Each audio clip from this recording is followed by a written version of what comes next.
இப்போது புதிய அறிமுகம் அச்சி ஹோட்டல் சாம்பார் 50 கிராம் ரூபாய் 20 மட்டுமே. இரண்டாம் கட்ட தேர்தல் வாக்குறுதிகள் அறிவிக்கப்படுகிறோம். தேர்தல் அறிவிப்பு 1.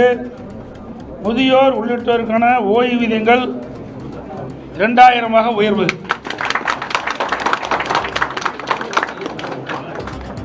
சமூக ஓய்வு திட்டத்தின் கீழ் முதியோர்களுக்கு முதியோர் உதவித்தொகை வழங்கப்படும். மேலும் முதியோர் விதவை பெண்கள், முதிர்கன்னிகள், கணவனால் கைவிடப்பட்ட பெண்கள், மாற்றுத்திறனாளிகள் மற்றும் 3ஆம் பாலினத்தவர்களுக்கு வழங்கப்பட்டு வரும் சமூக பாதுகாப்பு ஓய்வூதியம் ரூபாய் 1200 இருந்து 2000 உயர்த்தி வழங்கப்படும். அறிவிப்பு 2. வங்கியில் பெற்ற கல்விக்கடன் தள்ளுபடி. மாணவர்கள், இளைஞர்கள், பெற்றோர்கள் நலன் காக்கும் பொருட்டு வங்கிகள் பெற்ற கல்விக்கடன் தள்ளுபடி செய்யும் வகையில் அத்தொகையை அரசே ஏற்கும். அறிவிப்பு 3. வாழ்வாதார உதவியாக கேஸ் சிலிண்டர் மானியம். வாழ்வாதார உதவியாக குடும்ப அட்டைதாரர்களுக்கு ஆண்டுக்கு 3 கேஸ் சிலிண்டர்கள் வழங்கப்படும்.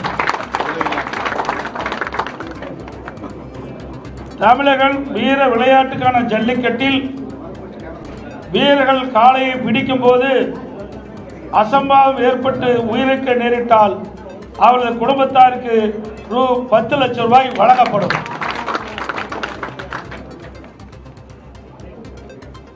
அதேபோல் தமிழர்கள் வீர விளையாட்டான ஜல்லிக்கட்டு விளையாட்டின் போது காலையில் அடக்கும் ஜல்லிக்கட்டு வீரர்கள் அசம்பாவம் ஏற்பட்டு உயிரிழக்க நேரிட்டால் அவரது குடும்பத்தாருக்கு ரூபாய் 10 லட்சம் வழங்கப்படும். அதேபோல் படுகாயமடைந்தவர்களுக்கு மருத்துவ சிகிச்சைக்காக ரூ. 2 லட்சம் வழங்கப்படும்.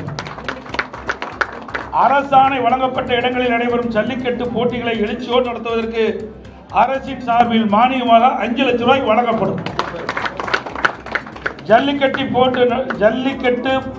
போட்டி நடத்துவதற்கு தற்போது கடைபிடிக்கப்பட்டு வருகின்ற ஆன்லைன் முறையை ரத்து செய்யப்படும். ஏற்கனவே இருந்த பழைய நடைமுறையை மேனுவல் மீண்டும் பின்பற்றப்படும். அறிவிப்பு 5. சிறுபான்மை வகுப்பைச் சேர்ந்த மகளிர் சுயதொழில் தொடங்குவதற்கு பட்டியலா கடன் மற்றும் மாற்றுத்திறனாளி கூட்டுறவு வங்கிகள் வாங்கிய கடன் தள்ளுபடி. இஸ்லாமிய, கிறிஸ்துவ மற்றும் ஏனைய சிறுபான்மை வகுப்பைச் சேர்ந்த மகளிர் சுய தொழில் தொடங்குவதற்கு வட்டில்லா கடன் வழங்கப்படும். மாற்றுத்திறனாளிகள் கூட்டுறவு வங்கியில் வாங்கிய கடன் தள்ளுபடி செய்யப்படும். இப்போது புதிய அறிமுகம் அச்சி ஹோட்டல் சாம்பார் 50 கிராம் ரூபாய் 20 மட்டுமே.